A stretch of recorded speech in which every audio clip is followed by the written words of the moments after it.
Գլխավոր դատախազությունը հայտարարում է կալանավորված գործարար Գագիկ Ծառուկյանին պատկանող Արարատի ցեմենտի գործարանի կառավարումն ու պահպանումն անցել է գործադիրին։ Ըստ դատախազության հակակոռուպցիոն կոմիտեն նման որոշում է կայացրել ապօրինի ծագում ունեցող գույքի բռնագանցման վարույթի շրջանակում։ Արարատ ցեմենտի հնարավոր պետականացումը նախընտրական շրջանում վարչապետ Նիկոլ Փաշինյանի թերևս հիմնական թեզերից էր։ Այդ մասին պարբերաբար էր խոսում, մինչ Գագիկ Ծառուկյանն իշխանափոխության հասնելու մասին հայտարարելով քարոզարշավ էր իրականացնում, վարչապետ Փաշինյանն ուղիղ սպառնում էր Ծառուկյանը կզրկվի ազատությունից եւ իր կարողություններից։ Գլուխները պատին կտակ,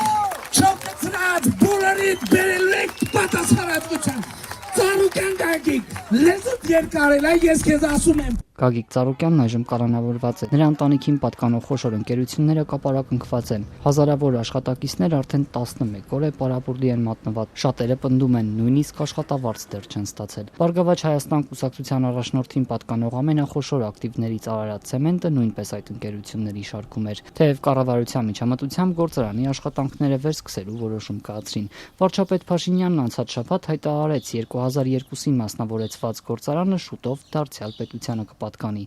Արարատ ցեմենտը շատ շուտով լինելու է պետական։ Նշանակվելու է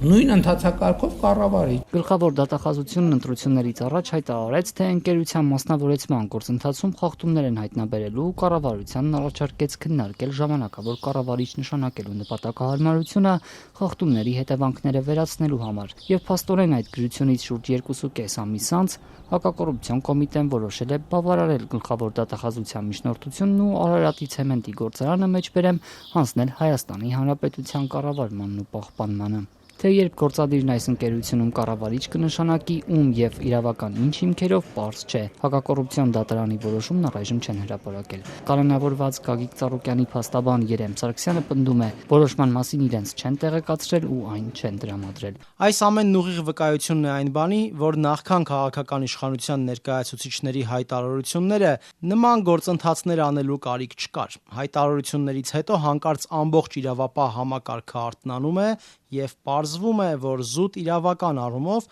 նման գործընթացներ պետք է կատարվեին։ Օրենքի եւ իրավունքի մասին խոսելը ուղղակի ավելորդ է։ Ապօրինի գույքի բռնագանձման այս գործը հակակոռուպցիոն դատարանը քննում է 2023 թվականից։ Գործի բուն քննությունը դեռ շարունակվում է։ Իրավապահները պահանջում են Գագիկ Ծառուկյանից բռնագանձել նաև 75 անշարժ գույք, ավելի քան 40 ավտոմեքենա, շուրջ 40 ընկերության բաժնեմասեր եւ շուրջ $290 միլիոն ապօրինի ծագում ունեցող գույք եւ միջոցներ։ Գլխավոր դատախազությունն այսօր Արարատի ցեմենտի գործարանի վերաբերյալ մեկ այլ գրություն էր տարածեց, պնդելով, թե ընկերությունն ապօրինի շահագործել է ընդերքը։ Դատախազն այսօր հաղորդում է ներկայացրել քննչական մարմին։ Արարատի ցեմենտի գործարանը կառավարությունը 2002 թվականին վաճառել է $200,000։ Այնինչ գործադիրն այն ժամանակ ընկերության արժեքը $5.5 միլիոն էր գնահատում։ Մարդկան վարձով են ապրում, ոնց պետք է փակեն իրանց վարձերը։ Կապարակնքված են Ծառուկյաններին պատկանող մի շարք խոշոր ընկերություններ։ Չնայած վարչապետ Փաշինյանի հավաստիացումներին, թե հաշվի կառնեն նաև աշխատակիցների շահը, հազարավոր մարդիկ ըստ էության հարկադիր պարապուրդի են մատնված ու անորոշության մեջ են։ Այս հարցի պատասխանը ստանալու համար նրանք անցած շաբաթավերջից բողոքի ակցիաներ են կազմակերպում, անձամբ վարչապետ Փաշինյանից խնդրելով թույլ տալ աշխատել։ Ես ումից պատասխան ստանամ, ես սպասել, ինչքան եմ սպասելու։ Գոնե մեկը կառավարության անդամներից մեկը պատասխան տա, սպասողական ինչքան է սպասվելու։ Ինչքանա տևելու այս ամեն ինչ, այս հարցի լուծումը երբ է լինելու։ Իրավապահները սակայն լուռ են ու փակագծեր չեն բացում։ Ինչ են փնտրել ընկերություններում, երբ կհեռացնեն կապարակնիքները։ Ազատությունն այս հարցերը գրավոր էր ուղարկել քննչական կոմիտե։ Այսօր պատասխան ենք ստացել։ Իրավապահները միայն հայտնում են, թե Գագիկ Ծառուկյանի ու նրան պատկանող ընկերություններին փոխկապակցված մի խումբ անձանց դեմ առանձնապես խոշոր չափերով խարդախության, փողերի լվացման ու հարկեր չվճարելու հատկանիշներով ավելի քան 10 վարույթ են նախաձեռնել, որոնց շրջանակում խոզարկություններ են կատարել ավելի քան 70 հասցեներում։ Ըստ քննչական կոմիտեի ընկերությունները կապարակնքել են գույքագրելու եւ այլ վարույթային գործողություններ իրականացնելու համար։ Իրավապահները տեղեկացնում են, թե գույքագրումներ իրականացնելու որոշումներ են կայացրել։ Ինչ են գույքագրում մասնավոր ընկերություններում։ Քննչական կոմիտեի տնտեսական հանցագործությունների եւ մաքսանենգության քննության գլխավոր վարչությունը այլ մանրամասներ չի ներկայացրել։ Միայն հավելում են, որ կալանավորված է ոչ միայն գործարար Գագիկ Ծառուկյանը, այլև մեջբերեմ հանցավոր խմբի մի շարք անդամներ, թե քանի անձ է կալանավորված քննչականը չի հայտնում։ Այդ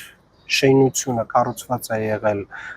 համայնքային տարածքի վրա։ Այսօր Ֆակտոր TV-ի հետ զրույցում Երևանի քաղաքապետ Տիգրան Ավինյանն էլ հաստատեց Ծառոկյաններին պատկանող եւ այժմ կապարակնքված մեկ այլ խոշոր ընկերության Multi Wellness մարզասրահի շենքը քաղաքապետարանի տիրապետությանն է անցել։ Քաղաքապետարանը պնդում է, Օղակաձև զբոսայգում գտնվող շինությունը խախտումներով են կառուցել։ Պայմանագրի համաձայն կողմերից մեկը, այսինքն Երևանի քաղաքապետարանը խզել է պայմանագիրը եւ շենքը ամբողջությամբ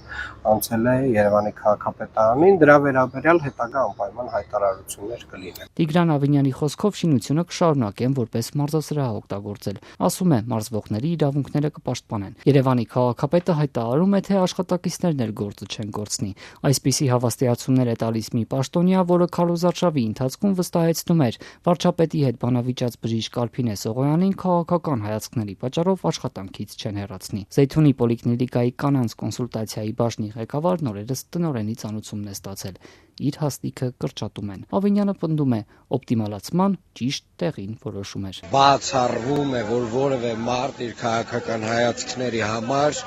ազատվի աշխատանքից, անկախ ամեն ինչից խոսքը գնում է կնոջ մասին, ով եղբորն է կորցրել։